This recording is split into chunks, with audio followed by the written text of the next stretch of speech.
David Noakes returns to the Is that chair comfortable, David? Oh yes, I'm quite happy. We have a chair issue in this problem, in this place. It's an ongoing battle to find a good one. They collapse. They usually when a guest's sitting on it, which is invariably quite amusing. But it wouldn't be tonight. The EU truth, you were essentially telling us before the news that, I suppose, for want of a better phrase, you're exposing what the EU is really about.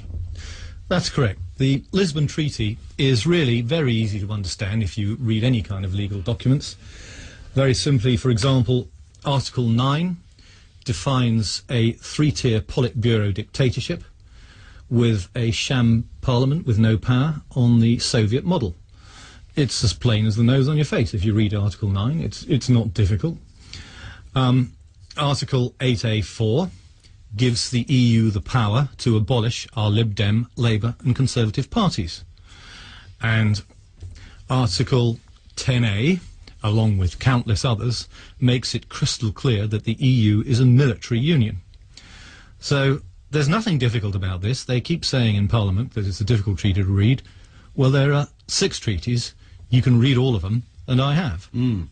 Have you? Is there a danger that you've looked at this because you come from a specific direction on this and decided to sort of make it fit, that you've looked and thought, well, actually, you can interpret policies and laws in very many ways, and you've had a look at this and thought, this is the way I choose to see it, as distinct from how somebody else would choose to interpret it? Well, I could take you through it line by line, and you would understand it. It's written in the language of subterfuge. For example, 8A4, political parties at the European level contribute to forming European political awareness and to expressing the will of the citizens of the Union. That's the doublespeak. What's the translation? Well, very simply, parties at the European level were defined as those with voters in more than 10 countries in the Madrid party financing document in July 1999. Well, of course, all our political parties have only got voters in one country, so they are illegal under the European Union. And given that all these treaties are interpreted by European judges whose remit is to enforce them in accordance with the expression ever closer union, they have the right to abolish our political parties, and it is as plain as the nose on your face if you read legal language. But is any of this likely to actually happen, or are these just potentials or possibilities, or just fuddy-duddy aspects of legalese, if you like? Well, no other nation in history has passed 120,000 regulations, for example, all of which are destructive and which are only aimed at Britain. When these are enforced, they will completely destroy small business, which is about 70% of business, and we're looking at millions unemployed. Now, they've only enforced about 10% of these 120,000 regulations so far, but when the EU takes over on the 1st of January next year, they can enforce the whole lot, and that will be devastating. So why would they do that? Why would they enforce a regulation that's going to close our businesses? The EU dictatorship cannot be built while there is a strong and freedom-loving Britain on its doorstep.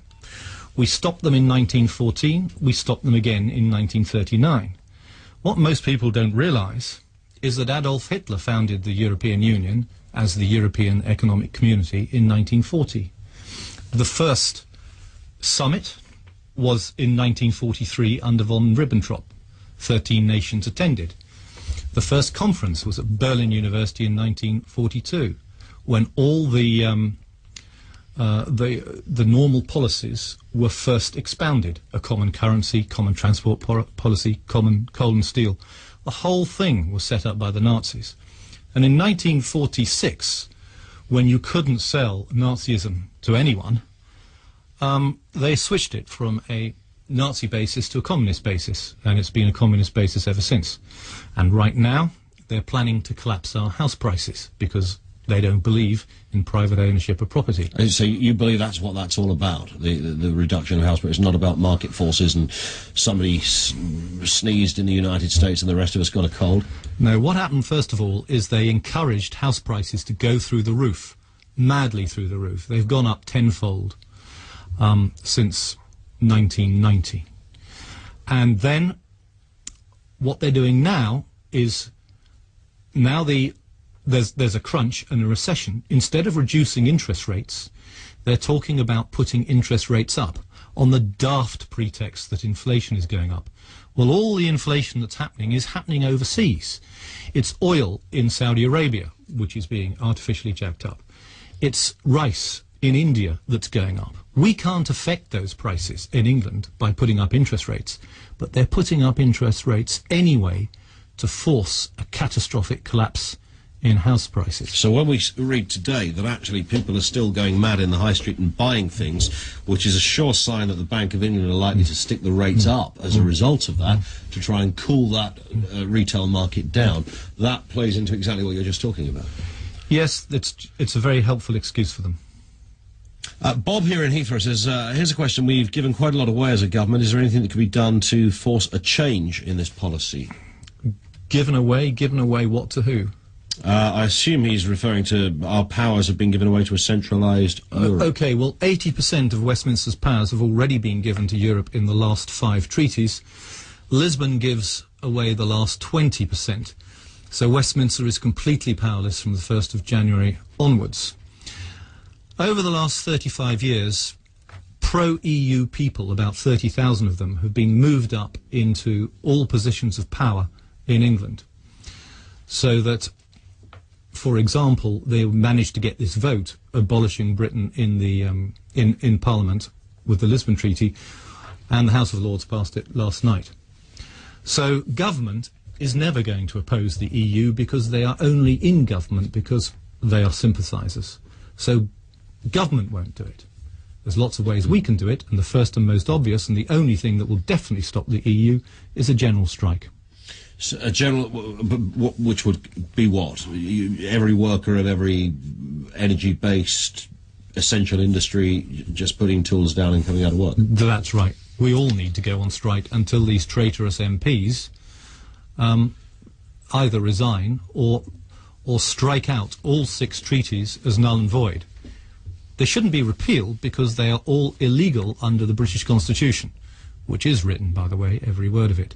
They need to be struck out as null and void. But isn't it true within our own Constitution that if a new party is elected in, they have the right, as a new party that's just been voted into power, to usurp and trump any previous agreement from another, from the previous government? So they could, if the Tories got in next time, as it looks as if they probably will, they could come along and actually say, although they probably won't, but they could, if they wanted to, say, actually, we think all of this is balderdash, we'll get rid of it and we'll start afresh. Yes, up until the 31st of December this year, that is theoretically possible. And in fact, the only way that Parliament could be persuaded is for everyone to go and visit their MPs and warn them that when Westminster is abolished, probably on the 5th of May 2010, they will not only lose their $240,000 a year salary and expenses, but they will be eliminated politically. Sorry, Europe will be abolished, did you say? No, Westminster. Westminster. Yeah. Yeah. Now, every dictatorship in history has eliminated those who put it in power, because if they put it in power, they can take it out of power. So they will eliminate all our MPs politically. Now, 100 years ago, they'd have just chopped their heads off. So but by 2010, there'll be no Westminster functioning as it does now? Well, Westminster... Not even in a pantomime sort of facade? Westminster will become a full-time pantomime on the 1st of January next year, and I predict it will be abolished on the 5th of May 2010 when another general election is due. Because under the 6 EU constitutional treaties, there is no way of having a general election in Britain. There's no way, no legal way, or could they still do it? There's no legal way because the EU constitution takes primacy, right? Which is the EU's devious way of saying the British constitution is abolished. Okay. So therefore, there's nothing in the 6 treaties to enable a Westminster election. Who's my prime minister? Who's my supreme leader then in that case? Well, the only power that Gordon Brown will wield is as one of the 27 leaders of one of the 3 Politburos.